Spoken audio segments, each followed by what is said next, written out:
Hi guys, welcome back to the channel. In today's video we are talking about pesto. I've been wanting to make this video for a very long time. Believe this or not, it was in my plans for about a year. I've bought all those jars from different supermarkets, I've put them in a cupboard and I've totally forgot about it. But I really wanted to share the whole idea with you. And if you follow the channel, you know that we've covered different videos about the ingredients and things that are changing in our food that we consume without us even knowing. So this video I thought is going to be perfect timing now to bring this to your attention. You may know that the pesto comes from Italy and originates from the word pestare, which means to crush. Old-fashioned days, guys, they use the pestle and mortar to create their pesto. It consists of 5 main ingredients. We have olive oil, we have basil, we have Parmesan cheese, we have pine nuts, and we have garlic, and maybe addition of salt to taste. So we're going to be looking through the ingredients there and to see which one is actually the best, not in terms of the taste. I'm not going to go and open them all up. We're actually going to go through and to see which one is the best related to a traditional pesto recipe. Just to make you aware, guys, it doesn't make it less of a name pesto, if that makes sense, if it doesn't contain specific nuts or specific herbs, because you can make pesto with anything, including, and I made it before with a wild garlic. You can make this with your cress. You can make it with any other greens. You can still make pesto, and it still has a legal right to be called pesto. However, as a traditional pestos, we are concentrating on those 5 ingredients. So my comparison is based on the main 5 ingredients, and they're meant to be in the traditional pesto. So without further ado, let's see what's inside them.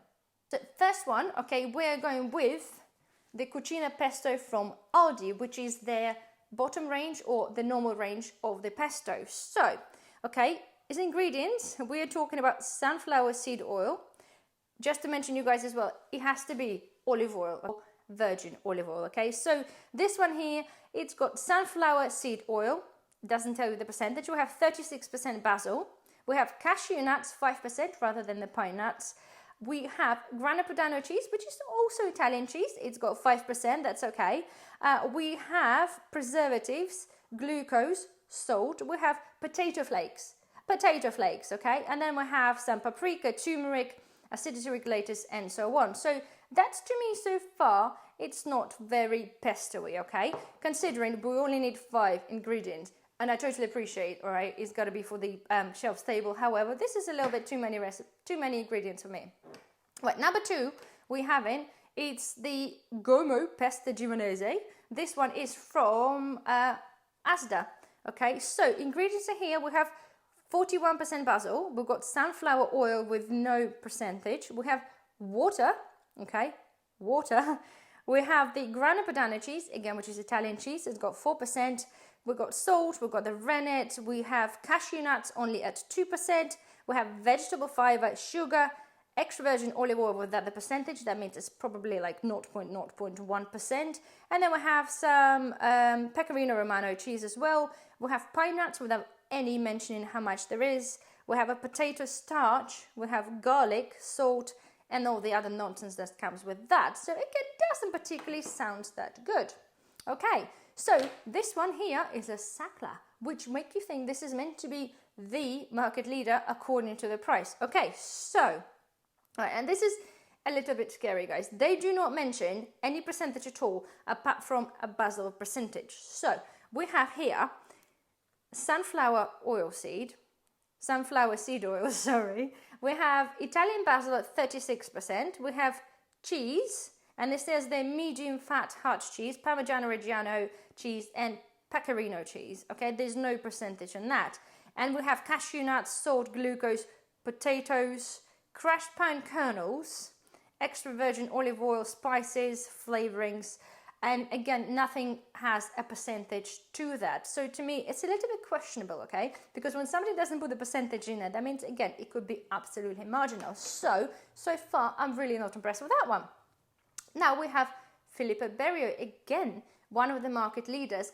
I am going this market leaders by price, guys, because those things are more than double, if not 3 times now, the price of the cheaper guys. Okay, so Filippo Berrio, we have here, so let's look at the ingredients. Italian basil, 36%, olive oil, 20%.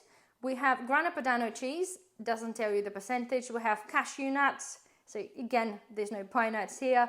We've got extra virgin olive oil with no percentage, potato flakes, salt, sugar, pecorino romano cheese from ewe's milk, okay, pine nuts, no percentage, garlic, acidity regulators, and some other nonsense that should not be there, but that's all right. Then next one we have Napolina, again one of the top brands. So here we have basil, 35%. Okay, sunflower oil also there, but there's no percentage. We still have water. We have cashew nuts at 5.5%. We have hard cheese, which is not, it says in brackets milk. We've got preservatives. We have pecorino cheese at 3.4%. Again, we have potato flakes. I keep saying flax. I assume they use this for to thicken the products anyway. We've got extra virgin olive oil, 1%. Woohoo! Bring it on. Okay, and then we have salt, and we've got other regulators, and we have a pine nuts at 0.5%. So there you have it. So let's put that back. We are now moving on to what has been my go-to pesto from Lidl. This is the Baressa green pesto. It's increased in price a lot. It used to be 60p. It's gone up and up, so now it's 95 pence. However, if we have a look at the ingredients here, we have sunflower oil, fully refined soya, rapeseed in varying proportions. So it's a mixture of oils in that one. We've got 36% basil, cashews. Okay, we have 6% grana padano cheese. We have some egg. We've got 2% pecorino romano, sugar. We've got 1.5% pine nuts. We've got extra virgin olive oil, which doesn't tell you what it is. We have potato flakes and some other acidity regulators there. So there we are. So far, it's kind of a mediocre, okay, for the price and for the what's included in there. It's kind of a-okay, but I really do not like the idea of really having a mixed oils and something that you have a quite generally a bit high percentage of oil inside. And number 7, okay, we are going with Speciality Selected Pesto alla Genovese from Aldi. Okay, this is their top-notch one, okay? So, and it's still cheaper, far cheaper than Sacla and all the other ones, okay? And to my surprise, guys, right, this has the least amount of ingredients, which makes me rather happy, okay? So, let's have a look through. So let's get this the right way around. Okay, ingredients. We have, it's really hard to see this from here because it's so tiny, but we've got basil, 53%, which is the highest out of them all. We have extra virgin olive oil, 29%, which is like, this is amazing. We've got Parmigiano Reggiano cheese at 6%, pine nuts, 4%. We have some pea fibre, okay, better than potato flakes, I suppose, I'm not sure. And then we have some Pecorino Romano cheese at 2%, so we are having a lot more cheese here for our money. We have some garlic, we have some sugar, yes, we have some acidity regulator, but apart from that we have salt and a couple of other little things in there, okay? So this is not a big deal. So you can see the massive difference in what is inside the pestos. And so what it looks from so far, guys, that the ones that are actually the most expensive ones are actually the worst ones. So as to come, guys, and again, I'm basing this, okay, on the 5 key ingredients that is meant to be in a traditional pesto, okay? The winner for me, it is the Aldi's, let me turn this around, is that one, because it has the most amount of what you meant to have in the traditional pesto. And the loser, unfortunately, is a Sacla. I think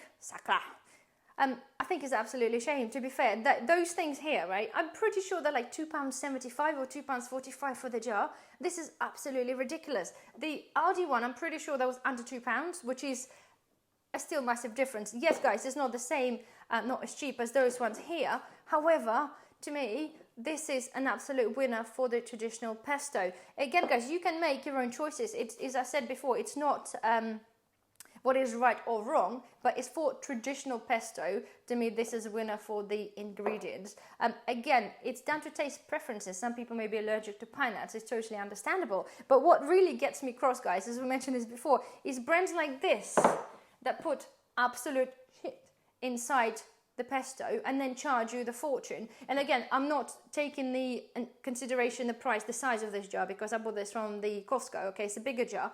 Nonetheless, for the smaller jars, guys, you're still looking by far more money. So to me, those two, this is far to follow, is the worst ones. So, and probably this one as well, just purely because of the vegetable oil. However, it is absolutely sickening, and it's really frustrating, and you have to do research and understanding to what it is actually you're paying the money for, because all the other kind of the basic pestos, right, they are around the same now. They're around the same, just below the pound mark. So you kind of have to look through the labels, and obviously you'll find out you're not buying exactly the same thing. And I appreciate ingredients are different, but it's just a huge difference. So I leave this, guys, up to you. I do next time you go shopping, I certainly be, and I'm more savvy now in terms of checking the labels to what I expect to get from the product. Like we said in the previous videos, now we have to do and have to be a little bit more frugal and sort of understanding. If I do want to spend my, say, £2 or £3 on the pesto, I now have to look through at the back, check the labels, and make sure I'm actually happy with the consistency of that. It shouldn't be happening, I think, in my opinion, guys. If I go shopping for pesto, I expect to have pine nuts, extra virgin olive oil, Parmigiano Reggiano, and whatever else goes with it. Absolutely fine. That's just what I expect. But clearly, it's not the fact nowadays, so you have to be extra cautious. So I do, guys, hope that you kind of enjoy this video.